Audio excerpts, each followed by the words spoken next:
सच्चे दाता रहबर शास्त्राम जी महाराज, समस्तान जी महाराज का परोपकार चुकाना तो दूर, बताया जाए ये भी बहुत बड़ी बात है। उनका रहमो करम जो मूसलाधार बरस रहा है, बरसता रहा और बरसता रहेगा, उसका वर्णन लिख बोल के किया नहीं जा सकता। ऋण उतारना तो सोचा भी नहीं जा सकता। माँ बाप का ऋण कहीं ना कहीं जीव तब उतार देता है जब वो अच्छे नेक कर्म करके दुनिया में नाम रोशन कर देता है, तो माँ बाप का ऋण उतर जाता है। जब उसके नाम से माँ बाप की पहचान हो जाती है तो माँ बाप का ऋण उतर जाता है।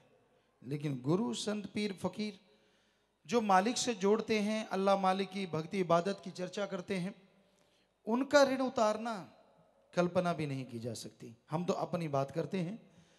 तो सतगुरु मालिक ने, दाता रहबर ने जो नवाजा, कहने सुनने से परे। और आज का दिन साथ संगत का जज्बा है। हमें जिन्होंने जन्म दिया, हमारे बापूजी जिन्होंने हमें जन्म दिया, जन्मदाता मगर सिंह जी नंबरदार, तो उसके लिए साथ संगत हर साल ब्लड डोनेट करती है। तो भाई, उस दाता रहबर का ही ये कमाल, ऐसी जगह जन्म दिलाया या ऐसी जगह जन्म दिया, यहाँ सब लोग परमार्थ में रंगे हुए थे। सबका भला करना बापूजी सिखाते, खुद भला करते, भले की प्रेरणा देते। परिपूर्ण तो सदगुरु मौला राम ही हो सकता है, आदमी तो नहीं हो सकता, इसमें कोई शक नहीं, कोई दोहराए नहीं। लेकिन उनके जो उपकार हैं, गरीबों का भला करना, खाना खिलाना, लड़कियों की शादियां करवाना, और जो भी गांव में सांझे अच्छाई नेकी के कार्य होते थे उनमें बढ़ चढ़ के हिस्सा लेना, तो ये अपने आप में बेमिसाल बात थी। और दूसरी बात ये कि हमारे साथ उनका एक अलग ही व्यवहार होना। शायद संतों ने उन्हें कहा था कि आपके घर में जो पैदा होंगे आपके पास ज़्यादा देर नहीं रहेंगे, जिनकी चीज़ उनके पास। तो बेपरवाजी ने जितनी देर रखा उनके पास रखा, फिर अपने पास बुलाया।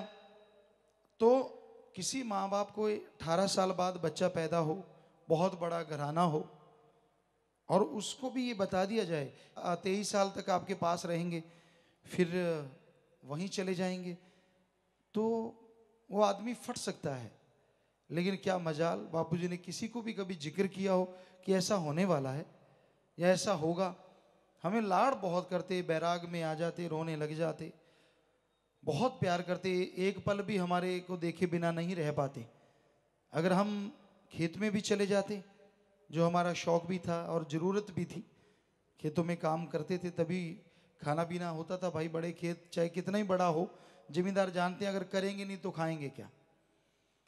पर उनको बड़ा अजीब लगता, मकान पे चढ़ जाना, बुलाना, जल्दी आ जाएं, या फिर हमारे पीछे खेत में पहुंच जाना, ये आम बात होती थी।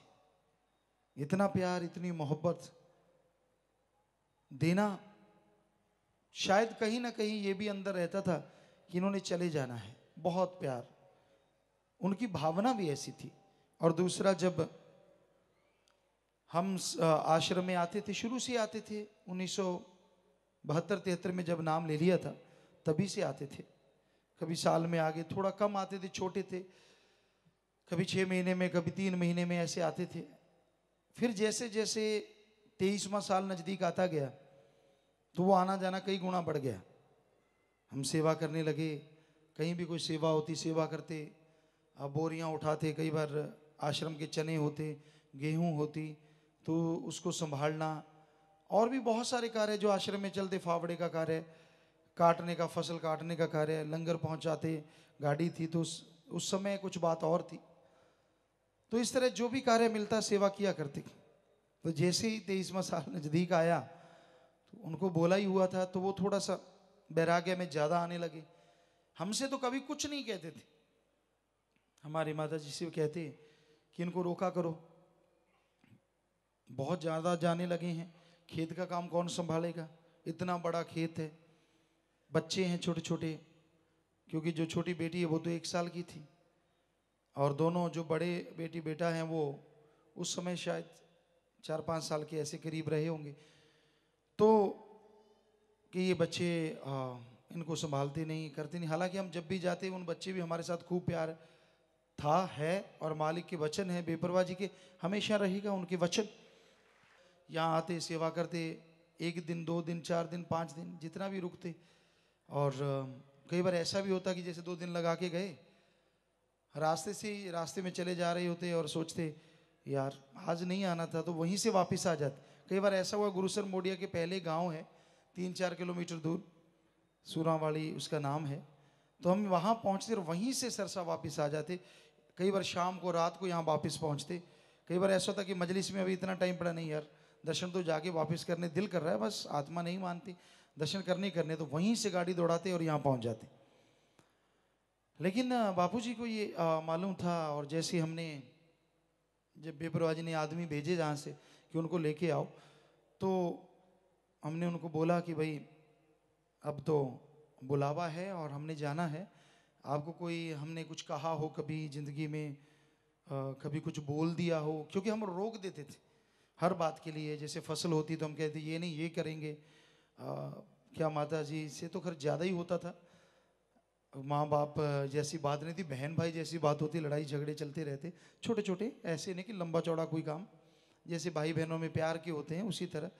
बल्कि कई बार पड़ोसी कह देते कि आपके घर में कितने बच्चे, तो वो कहते एक ही, कहते नहीं ऐसे लगता 5-4 बच्चों, क्योंकि हम आगे भागते माता जी पीछे भागते, पकड़ा पकड़ी। बापू जी कहते कि तो क्यों, ये आपके काबू आने वाली चीज़ नहीं है, मत इनसे पंगे लो। तो ऐसी ऐसी बातें चलती रहती।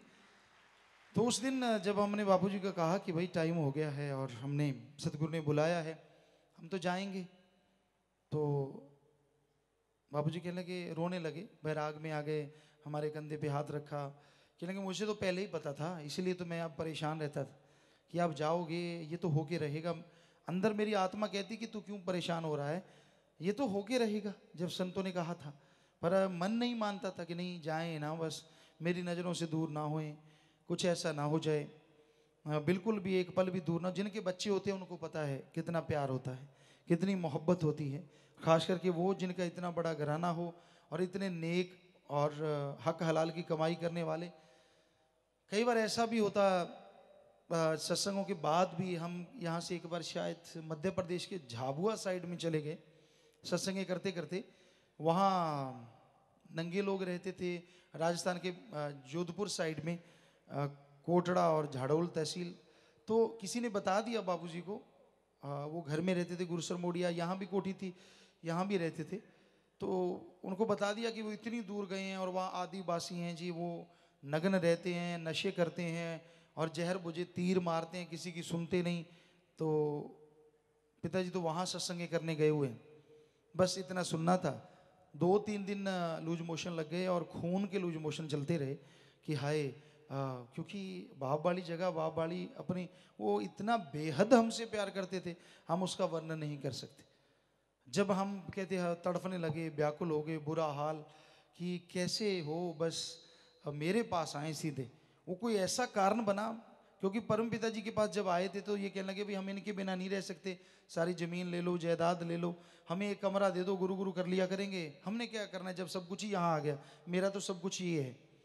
तो परम पिता कहने लगे नहीं नहीं, हम आपसे कुछ भी नहीं लेंगे, ऐसा कोई कुर्बानी नहीं, आपकी ये बहुत बड़ी कुर्बानी है जो ले रहे हैं, तो हमेशा लोग आपको याद रखेंगे और महान कुर्बानी है, और हम तो इनसे ले नहीं रहे, इनकी झोली में दोनों जहान की खुशियां डाल रहे हैं।